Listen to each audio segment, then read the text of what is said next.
face. I do. Hopefully you can hear us. I don't think it's going to be too muffled. It seems to be picking up pretty good on the microphone and getting a pretty hot signal. So. Cool. And you can always try the subtitles that pops up with YouTube, the automatic. A little bit. A little bit. It'll be easier than reading the subtitles to Hamilton. Oh, you did that? I had to do that. That had to have been so fast. Just you have no idea. Like, you can't pay attention like to half anything. the screen is paragraph. It's an ADD nightmare. So this is our first video recording session since everything went down. All of this. First time. It's good to be back. Yeah, it's good to be playing guitar again. Oh yeah. Because if you work, you don't play guitar. Yep. So, modulation video, huh? Hey, bro. Do you modulate? I do modulate a lot. So I do modulate, bro. And amongst these pedals here that we've got clambered together, we got 7 different modulation tones that I think we should go over. The basics, if I can remember all of them, being chorus, vibrato, phaser. Then you have tremolo, univibe, rotary, and also flanger. All of them can have different properties and similar properties. Just now, noticed that I was doing the wrong thing with the wrong pedal, but it sounded close enough to where I didn't even notice because I'm the one doing it. No, I agree. That's been my thing too. I was like, I can't. I know phase and flange are different, but even growing up with my RP20 and having those two, you can dial them in to get close, and that's the fun thing about combining them, but also understanding the differences. So first, we're going to go over a simple one. We got chorus. Now, what chorus is letting you know is that it's the natural chorusing sound of two similar sounds singing just slightly in and out, kind of like if you had a chorus of people. They're not going to be exactly on pitch, so it adds a little bit of a wobble, a little bit of thickness to the sound, and a little more shimmer even, depending on how you set these. A's sounds, that's chorus pedal. A lot of guitar players, turned them on and left it on. Andy Summers from The Police, Alex Lifeson from Rush, even into the 90s sounds of Nirvana, Typo Negative. We'll flash them up if you don't know who that is. They turned it on and leaving it on. So chorus is basically just a little bit of pitch shifting with a smidge of delay that allows the sound to either sound like a double track guitar, thickening sound, a shimmering kind of 12-string sound, to even wobbly vibrato and Leslie-esque sounds at its most extreme setting. So what we've got here is the Boss CE-2w Waza, which replicates their original circuit of the CE1. It'll also act as our vibrato pedal too, because it has the nice circuit built in for that too, and it's less cramped because we didn't have to add another pedal to this board. Yeah, and on the side note, Joe, I just want to compliment you on how nice. This is probably the nicest setup.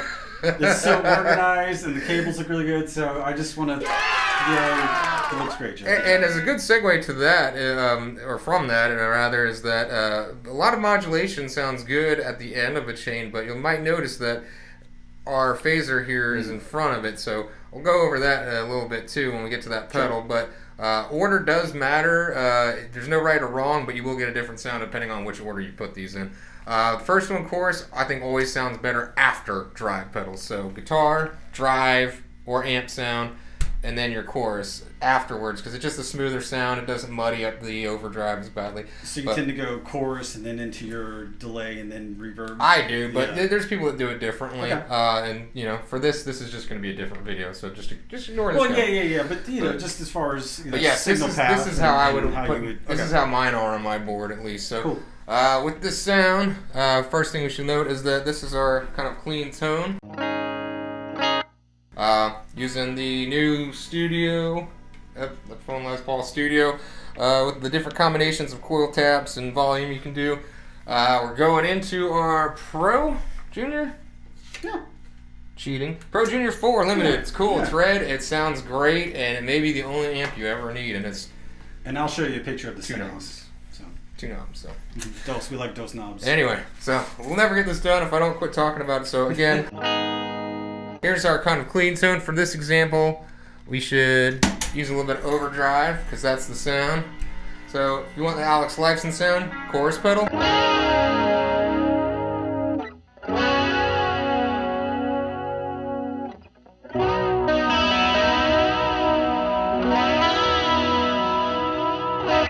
So what that's doing, it's just adding a little bit of delay to the sound with a little bit of pitch shifting, and it's going to add to the shimmery kind of subtleness to it.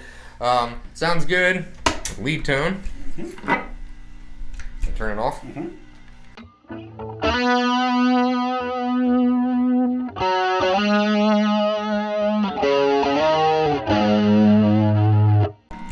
Here's it without it.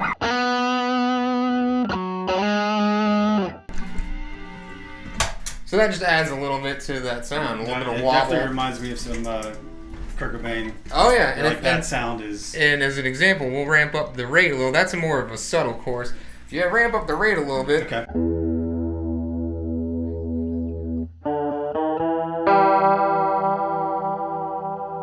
That shimmery wash of sound, and you can really ramp up the rate.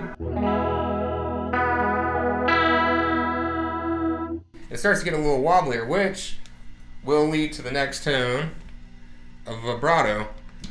Now, there's a lot of confusion about that because of Fender.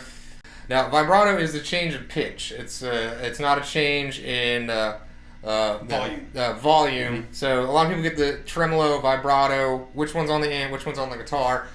Tremolo is amplitude, volume. This is pitch. So you're going to hear a wobble in the pitch.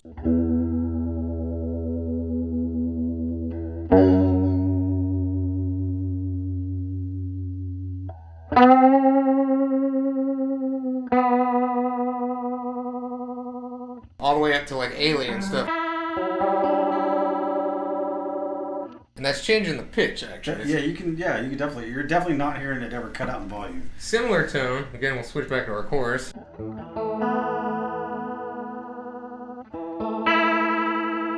So think of it as vibrato is more like chorus with less of the depth, but more of the rate ramped up. So it's going to wobble a little bit more. And that's vibrato. It's going to have different tones. And you can sound weird.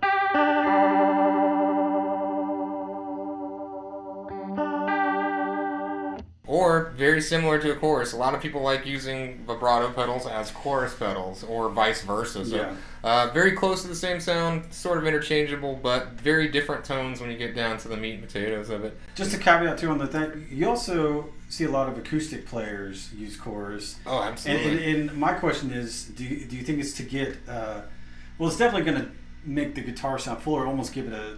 Not necessarily a 12-string type sound, but I think a lot of them do use it for that, though. I mean, even I've tried to simulate a 12-string sound with the chorus to great effect, and it does give you that sound. But I think a lot of acoustic players like it either because it thickens up the tone and adds like a second guitarist, or it sounds like a little bit. It sounds more Hotel California. It sounds more 12-stringy kind of vibe to it.